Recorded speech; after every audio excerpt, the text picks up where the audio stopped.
Hello everyone! Welcome to our podcast. I'm Shine. I'm Jeline. Hi everyone, and I'm Dylan. What's up guys, I'm Dylan. And I'm Christine. Thank you for joining us today.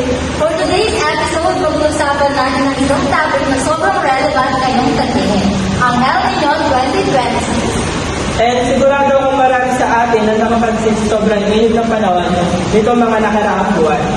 Ay totoo, minsan sa mga parang kahit nakakapagpal sa electric fan ay pinapapawisan pa rin tayo.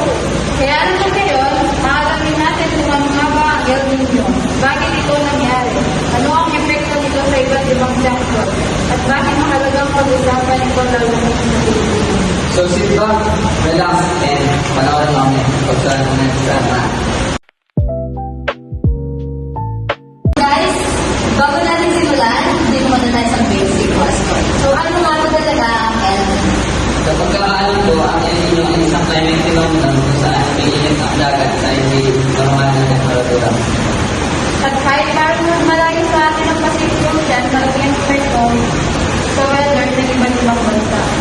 So, paano ang domino effect kapag may pagbabago sa temperatura ng dagat is naaapektuhan din ito sa haming ulan at luma. Exactly.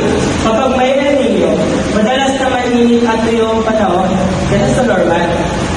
So, sa normal weather condition kasi, regular ang ulan at mas balance ang temperatura. Pero kapag may El Niño, nababawasan ang ulan sa maraming lugar at ulan.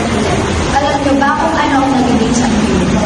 Ayon po kasi sa napanood ko about the El Niño nga, sabi nila ng scientist doon is hindi na ang labor sa Pacific Ocean. Dahil dito, naipon ng mainit na tubig at nagkakaroon ng pagbabago sa klima.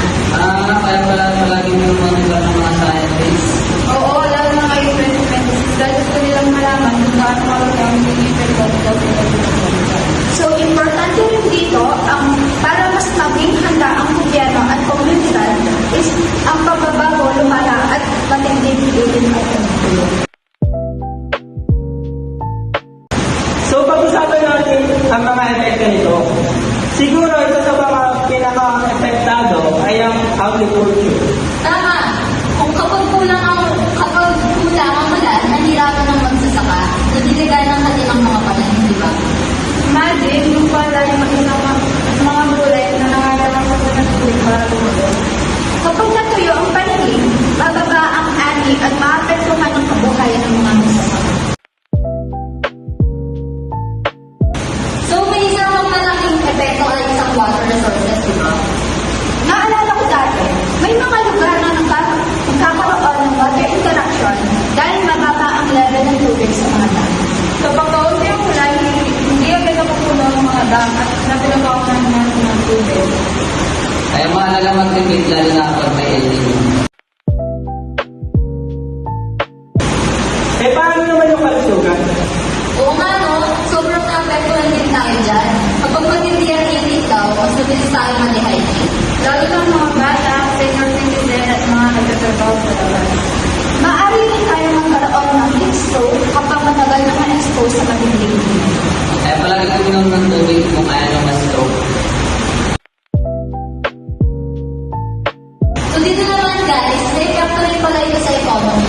Oo, kapag gumagawa ng pagkain, tumataas ang presyo ng tubig. At syempre, kapag mataas ang demand sa kuryente, dahil sa paggamit ng aircon at electric fan, is tumataas rin ang konsumo ng mga energy. Sa environment naman, mas mataas ang posibilidad ng forest fire at pagtuyo ng mga ilog at lawa. Pati mga hayop at mga marine lives na apektuhan sa pagbago ng mga temperatura. Ngayon naman, bakit ba vulnerable ang Pilipinas sa El Niño? Isa sa mga dahilan ay dahil sa agriculture country tayo. Marami sa ating mga kababayan ang umaasa sa pagsasaka at pangingisda bilang kabuhayan. At kapag na may tono ng klima, direct lang naapektuhan ang kanilang hanap buhay. Bukod pa doon, tropical country tayo kaya mas ramdam natin ng sobrang init. So, ang sector naman ang pinaka-apektado. Una, agriculture. Pangalawa is water supply. Pangatlo, health sector.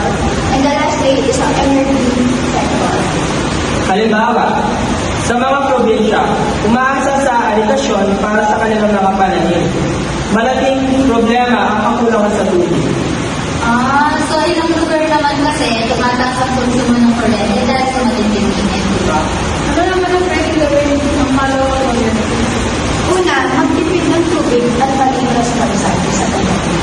Pangalawa, makinig sa mga weather advisories at mga anunsyo ng local government. Pangatlo, magtanim ng mga puno at tumulong sa mga environmental program sa mga komunidad. At syempre, matandaan sa pagkatubig at talagaan ang pagsugan lalo na kapag sobrang init ng panahon. So lastly, bago tayo magtapos, balikan natin ang ating mga natutunan. Ang El Niño ay isang climate phenomenon na nagdudulot ng mas mainit at mga tuyong panahon kaysa sa normal. Kaya ang epekto nito sa agriculture, water resources, and economy at environment. At dahil vulnerable ang Pilipinas sa ganitong climate event, mahalagang pag-ibigay. Kahit simpleng pagtitipid ng tubig ay panatiling updated sa mga balita at malaking tulong. Kasabihan nga guys, awareness is the first step toward awareness. At kapag nagtutulungan ang mga komunidad, mas kaya natin harapin ang habang na dulot ng init ng El Niño.